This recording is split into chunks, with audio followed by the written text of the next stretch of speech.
Seigneur, nous nous tenons dans ta présence pour te rendre un culte digne de toi. Oh, s'il te plaît, Seigneur, notre Père, accepte l'action de grâce que nous montons vers toi. Nous sommes reconnaissants pour la vie de Jésus en nous. Nous sommes reconnaissants pour le sang de l'agneau de Dieu qui a été immolé pour chacun d'entre nous. Oh Seigneur, tu as été avec nous, présent chaque matin pendant cette semaine, renouvelant tes bontés envers nous, bénissant nos journées, bénissant nos départs et nos retours. Seigneur, tu nous as préservé des intempéries, tu nous as préservé des dangers. Tu as étendu ta main de protection sur chacun d'entre nous. Oh Seigneur, nous te sommes reconnaissants, car nous savons que c'est toi qui veilles sur nos vies. Tu es la source de notre secours et de notre salut. Oui Seigneur, nous n'avons pas honte de proclamer que nous dépendons de toi et nous te sommes soumis. Seigneur, merci de nous avoir bénis cette fois-ci. Je veux te rendre grâce pour la présence de chacun au milieu de nous. C'est un sujet d'action de grâce. Merci pour ton Église, Seigneur, que tu bénis. Merci pour le Saint-Esprit qui agit au milieu de nous, qui touche les cœurs.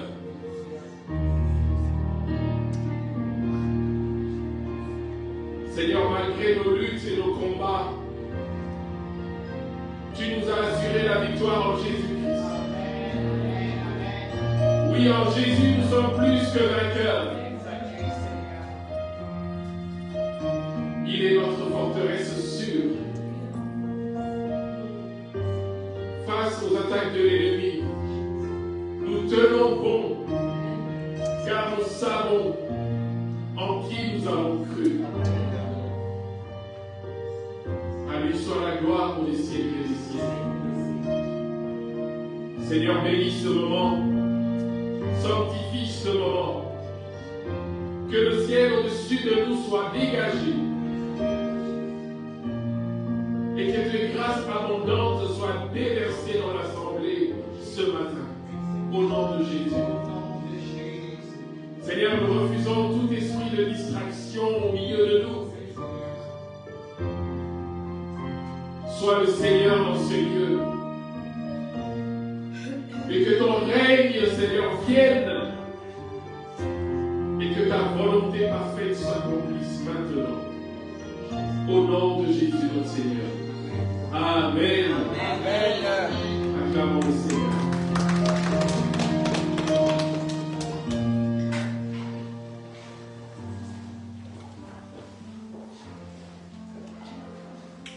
Bonjour bien-aimés. Comment ça va? Ça va? Je suis content de voir l'ancienne encore Freddy Malongel. Amen, amen, amen. Nous bénissons le Seigneur pour la santé qu'il nous accorde et qu'il accorde à chacun de nous.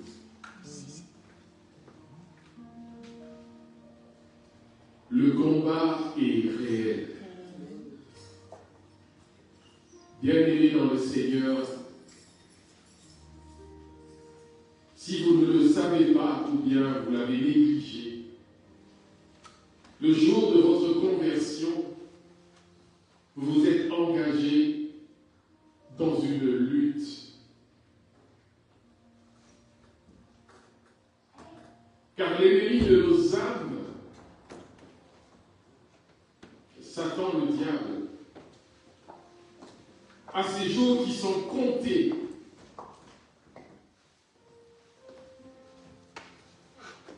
Et l'enfer a été créé pour lui et les anges déchus.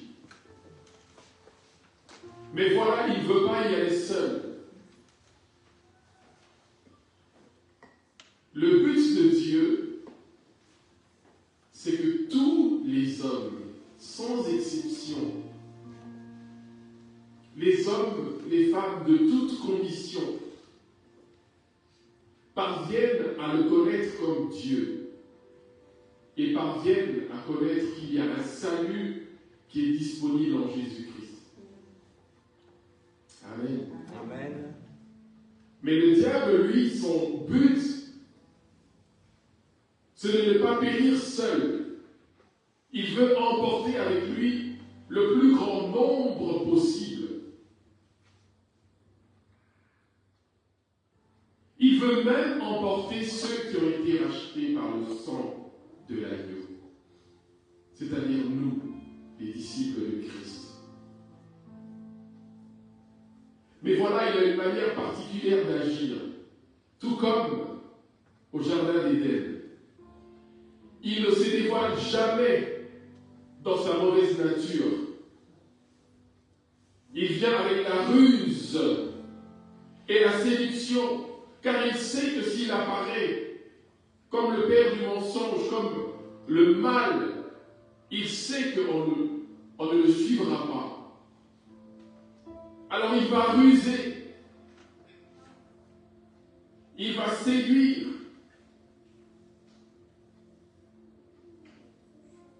pour emporter le plus grand nombre. Combien de vaillants héros de la foi sont tombés? Combien d'hommes et de femmes de foi qui ont proclamé le Seigneur, mais qui ont été séduits par le diable, trompés par le diable? Combien d'hommes et de femmes qui ont accepté Jésus-Christ comme le Seigneur et le Sauveur de leur vie, comme leur Seigneur, après les ruses de l'ennemi, ont renoncé à l'amour de leur Seigneur, ont abandonné la foi.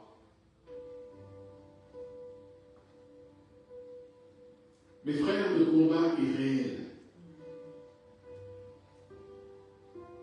Si quelqu'un vous a dit qu'en devenant chrétien, la vie sera ouverte comme un grand boulevard, il vous a menti.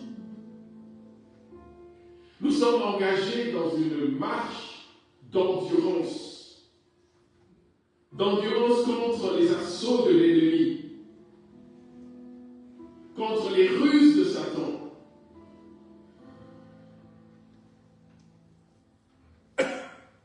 Nous sommes engagés dans une marche qui est semée d'embûches. Mais nous avons l'assurance de la victoire, car elle a déjà été remportée à la croix. Christ est déjà passé sur ce chemin difficile et il nous attend de l'autre côté. Alors, mes frères et sœurs, je vous en prie pour l'amour de Dieu, ne nous trompons pas dans le combat. Vous savez, l'une des plus grandes victoires du diable dans ce siècle, c'est de faire croire à l'humanité qu'il n'existe pas, que ce sont des fables, alors qu'il agit dans l'ombre et dans la ruse pour emporter le plus grand nombre avec lui.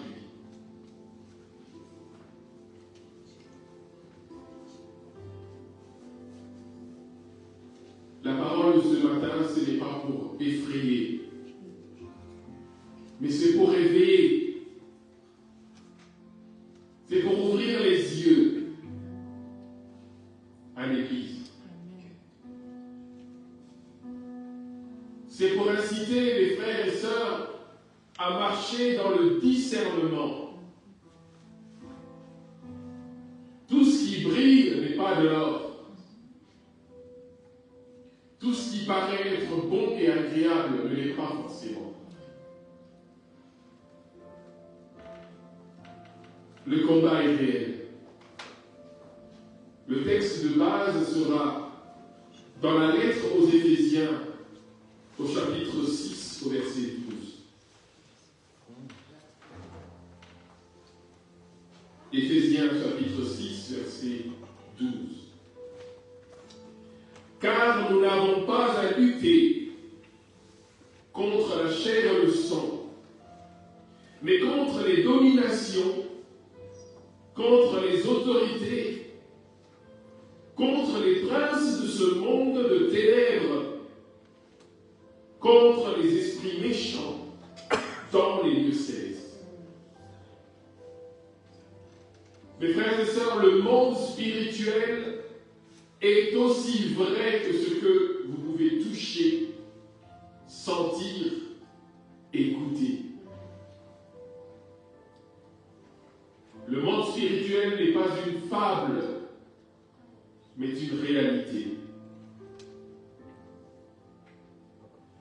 Frères et sœurs, nous sommes tous engagés dans différents combats, chacun ici.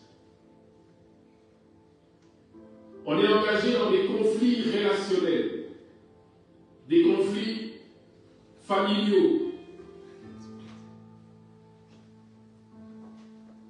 On connaît les tentations personnelles. On connaît le découragement spirituel. On n'a plus envie de rien. On n'a plus envie de prier. On n'a plus envie d'aller à l'église. Parce que ce qu'on a demandé pendant des années, on n'a pas obtenu. Alors on se dit, à quoi bon? Parce qu'on a marché sans voir la gloire espérée, qu'on nous a promis avec le faux évangile. Alors on est découragé. On se dit, à quoi bon? On est engagé dans des pressions de ce monde, pression économique, pression sociale, et j'en passe. Mais la parole de Dieu nous révèle aujourd'hui une vérité essentielle. Nous nous trompons souvent d'ennemis. Alléluia. Amen. Nous nous trompons souvent d'ennemis face à nos combats. Nous reportons nos combats par rapport à cette personne à côté de nous, cette personne qu'on voit, cette personne qui parle, et on se dit, voilà, c'est lui ou c'est elle mon ennemi, parce qu'il me fait du mal. Mais voilà, j'aimerais vous dire que très souvent, nous nous trompons d'ennemis, nous nous trompons de cible. L'apôtre Paul écrit la lettre aux Éphésiens alors qu'il est en prison. Pourtant, dans la lettre aux Éphésiens, l'apôtre Paul ne parle pas de soldats romains comme ses ennemis. Il lève le voile sur une réalité invisible du combat spirituel. Le chrétien vit dans un combat qui est réel, qui est invisible, qui n'est pas palpable, mais un combat qui est déjà placé sous la victoire de Jésus-Christ. Oui, le combat est réel. Il n'est pas à sous-estimer, bien qu'il soit invisible. L'apôtre Paul commence par une affirmation qui est claire, ici en Éphésiens 6, chapitre 12. Nous n'avons pas à lutter contre la chair et le sang. Bien-aimés, ce combat n'est pas contre les personnes. ce combat n'est pas contre les personnes. Il n'est pas contre votre époux, pas contre votre épouse, pas contre votre mère, pas contre votre mère, pas contre votre frère ou votre sœur. Ni même contre vous-même. Derrière les tensions visibles se cache souvent une dimension spirituelle qui est invisible.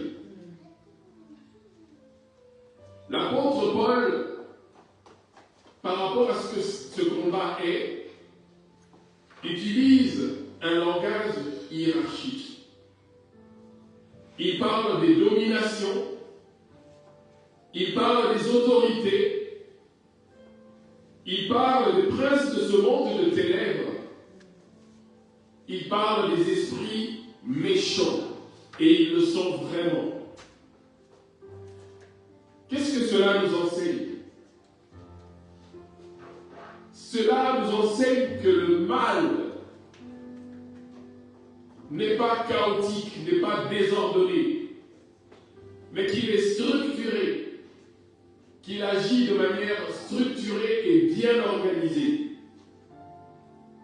Le malheur de nous chrétiens, c'est que lorsque nous célébrons nos victoires, lorsque nous sommes en train de nous réjouir, gloire à Dieu, nous avons vaincu, Satan et les anges déchus, étant bien organisés, structurés, pendant que nous nous célébrons, ils sont déjà occupés à lancer l'attaque suivante. Et sans relâche. Ils ne se reposent jamais. Là où nous dormons, là où nous baissons les bras, eux, ils s'activent, car ils savent que le temps leur est compté. Le mal bien-aimé n'est pas chaotique, il est organisé. Satan cherche à influencer. Il cherche à tromper. Il cherche à diviser et à détruire. Voilà son rôle. Il brise les églises. Il trompe les uns et les autres. Il désarticule la famille. Il la rend chaotique. Il sépare les parents, détruisant le lien social qui unissait les parents et les enfants, détruisant des vies entières, car son but c'est de tromper, de séduire, pour bien détruire. Ignorer cette réalité, c'est combattre à l'aveugle, c'est combattre les yeux bandés. Mes frères et sœurs, nous sommes engagés dans un combat spirituel qui exige de chacun de nous une lucidité spirituelle, un sens du discernement du monde spirituel qui est bien aiguisé. Un chrétien mature marche avec le discernement. Discerner si ce qui se dit ou ce qui se fait vient de Dieu ou ne vient pas de Dieu. Ce qui vient de Dieu, mes frères et sœurs, ne contradira jamais et au grand jamais la parole de Dieu et le Saint-Esprit. Au grand jamais. Tout le reste, ce n'est que de la tromperie, de la séduction. Tout est écrit. Le Seigneur nous a donné la Torah, sa parole. Il nous a donné les Écritures pour nous instruire, nous guider et nous éviter d'être séduits et trompés par Satan. Et il nous a donné le Saint-Esprit comme consigne.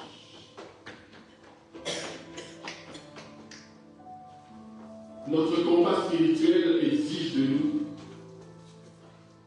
d'être lucides. Dans la lettre aux Éphésiens, l'apôtre Paul veut ouvrir les yeux à l'Église pour les éviter le danger d'être confus, d'être dans la confusion.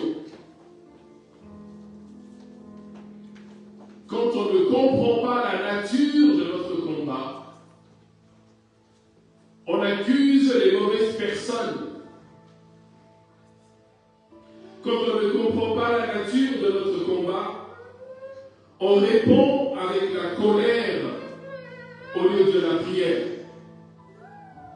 Quand on ne comprend pas la nature du combat, on utilise des armes charnelles pour un combat qui est spirituel. Jacques chapitre 1er au verset 20.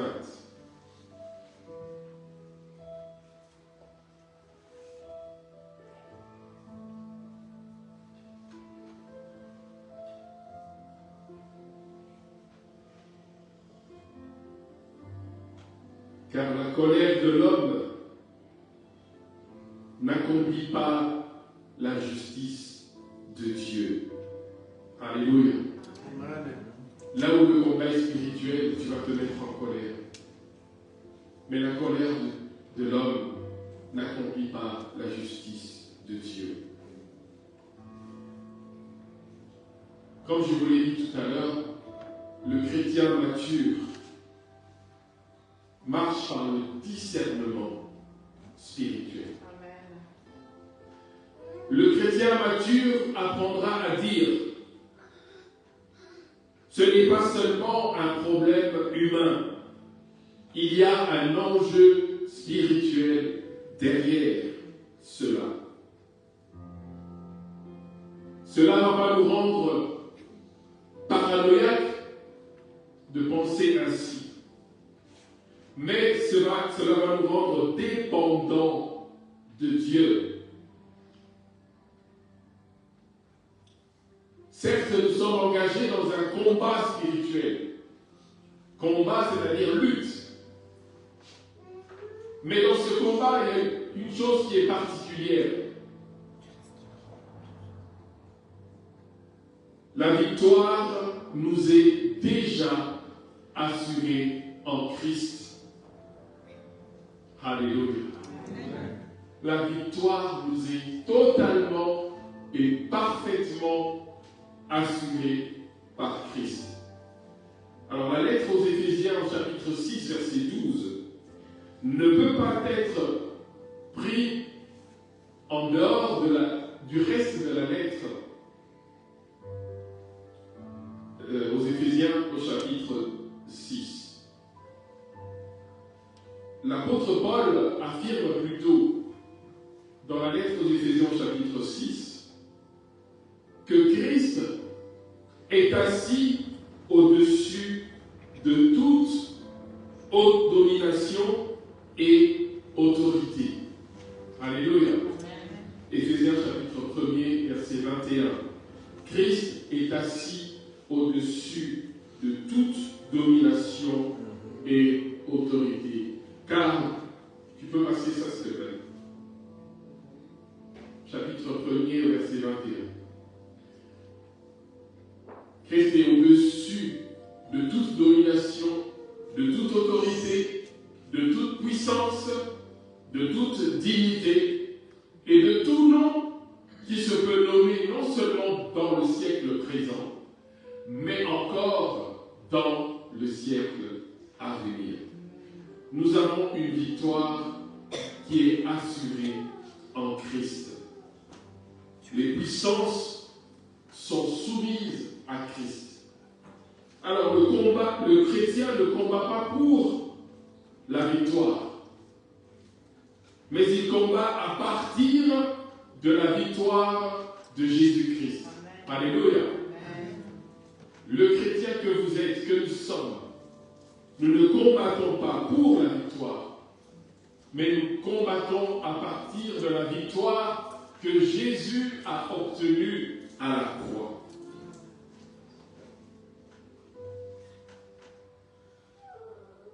Nous avons donc une position, une stature avant de combattre. Nous avons une stature, celle de fils et de fille de Dieu. Nous avons une position de vainqueur en Christ. Avant de parler de l'armure, au verset 13 et 18, l'apôtre Paul nous rappelle qui est l'ennemi et qui est le vainqueur. La victoire commence dans notre identité en Christ. Racheté en Christ, justifié en Christ. Plus de condamnation en Christ. La loi de la malédiction du péché qui était établie sur nous à cause de nos premiers parents, en Christ n'existe plus. Alors notre victoire commence dans notre identité en Christ. Quand nous paraissons devant le Père, le sang de l'agneau de Dieu qui nous couvre crie « Justifié, justifié, justifié, restauré, lavé, sanctifié. » Voilà ton identité. Amen. Alors, bien-aimés dans le Seigneur, ne combattons pas les mauvaises personnes. Refusons la haine. Refusons la vengeance. Refusons d'être conduits par l'amertume. Aimons les personnes. Résistons au mal. Et utilisons les bonnes armes. Alléluia. Utilisons les bonnes armes. L'apôtre Paul parlera des bonnes armes comme la vérité, comme la justice, comme la foi, comme la parole de Dieu, comme la prière. La prière n'est pas une option. Je veux ou je ne veux pas. La prière est une arme. Alléluia. Amen.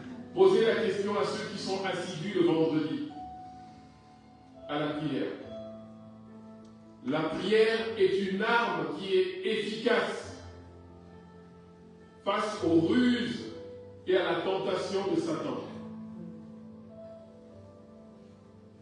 Alors je vous exhorte ce matin, dans votre marche avec le Seigneur, à demeurer ferme, à tenir ferme, debout sur le rocher qu'est le Seigneur notre Dieu.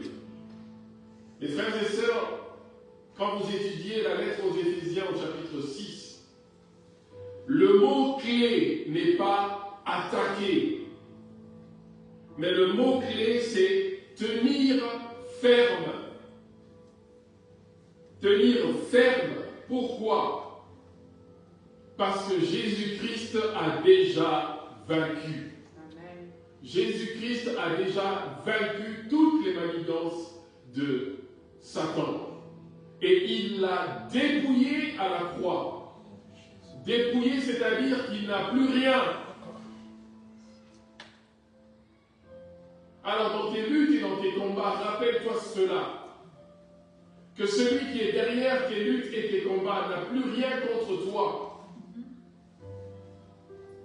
Qu'il a été dépouillé à la croix.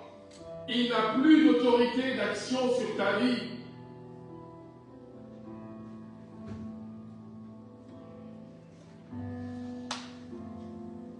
Bien-aimés dans le Seigneur,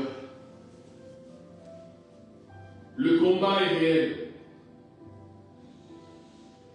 Et l'ennemi est spirituel.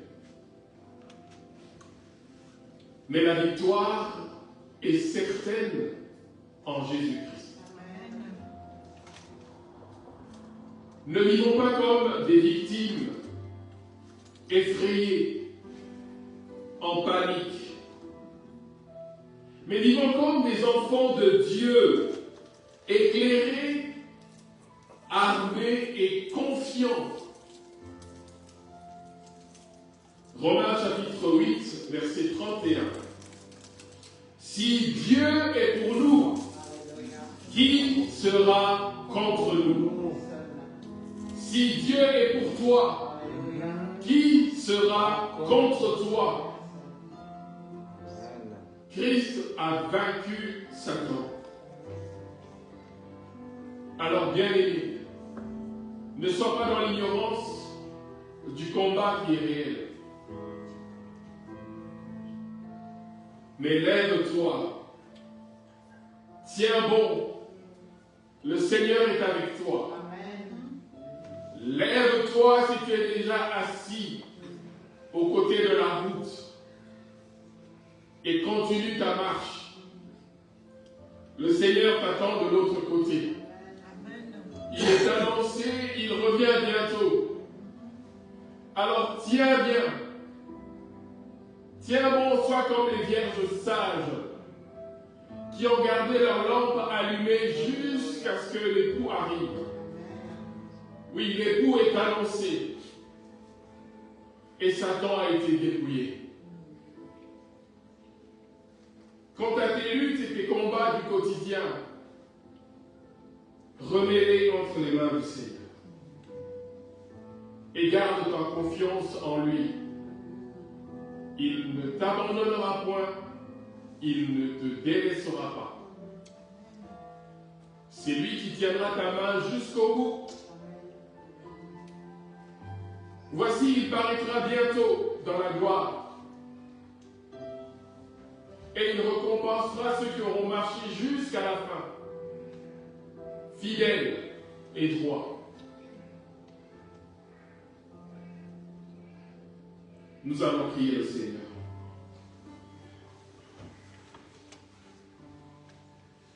Seigneur, ouvre les yeux de nos cœurs sur cette réalité du combat spirituel. Seigneur, s'il te plaît, affermis-nous dans la victoire de Jésus-Christ.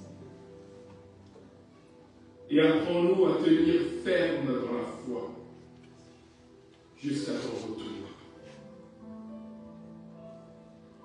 Seigneur, que par ton esprit, nous soyons guidés et fortifiés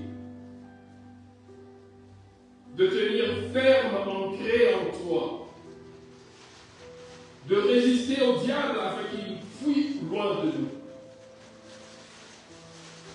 Ces manigances sont réelles. Voilà qu'il se cache pour ne pas être dévoilé. Par ton esprit, Seigneur, apprends-nous à discerner ce qui est de toi et ce qui ne l'est pas.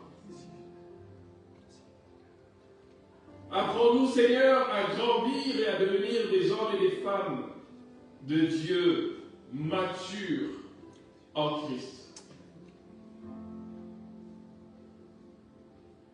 Et nous te verrons tel que tu es, Seigneur, selon ta promesse, quand tu viendras. Et nous régnerons avec toi. Et nous recevrons des couronnes, Seigneur, pour régner avec toi, selon nos œuvres. Merci au Seigneur pour ton amour manifesté à la croix. Saint-Esprit, garde nos cœurs en Christ. Que nos cœurs te soient circoncis. Que nos cœurs te soient soumis, Seigneur. Et que la crainte de ton nom s'empare de nous de manière grandissante. Bénis cette assemblée, ô Dieu. Visite nos frères et sœurs qui n'ont pas pu être présents au culte. Visite-les comme tu nous as visités ce matin, ô Dieu. Eux ainsi que leurs familles. Garde-nous du mal, Seigneur. Garde-nous de la tentation. Apprends-nous à marcher fermement ancrés en toi. Nous te prions, Seigneur, au nom puissant de Jésus, notre Seigneur. Amen. Amen. Alléluia. Béni soit le Seigneur notre Dieu, qui nous a déjà accordé la victoire. Amen. Ne soyez pas effrayés face à ce que vous vivez au quotidien. Je m'en doute que ce n'est pas facile. Vous pouvez vous dire dans vos cœurs, oui, c'est facile pour toi de parler comme ça, mais tu ne vis pas ce que je vis. Mais je voudrais te rappeler que Christ, pour te sauver, a dû connaître la souffrance que tu as dans ton cœur.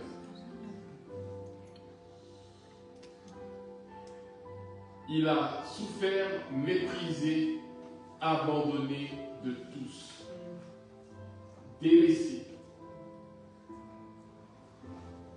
Il n'avait commis aucun crime, mais il s'est chargé des crimes de chacun de nous pour que le salut soit parfait. Le salut que tu as accepté en Christ est parfait. Il n'y a plus rien à rajouter. Et je voudrais te dire ce matin, sache que le Seigneur t'aime. Il t'aime tel que tu es.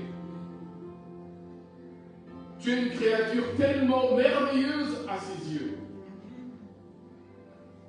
Et c'est pour ça qu'il a payé le prix pour toi. Que Satan ne te trompe pas. Que tu es rejeté de Dieu.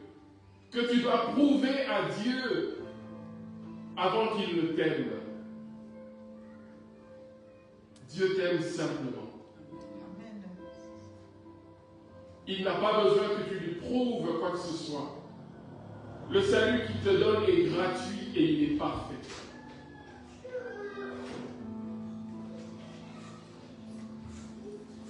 Que Dieu bénisse son peuple. Nous allons nous préparer à prendre part au repas du Seigneur, qui nous rappelle que Jésus nous a réellement aimés. Oh, je prie le Seigneur que tu puisses découvrir l'amour de Dieu pour toi. Que ce ne soit pas juste des mots qui sortent de ma bouche, mais que ce soit une réalité que tu vives, que tu connaisses, que tu ressentes. Je vais demander aux anciens de s'avancer pour la prière.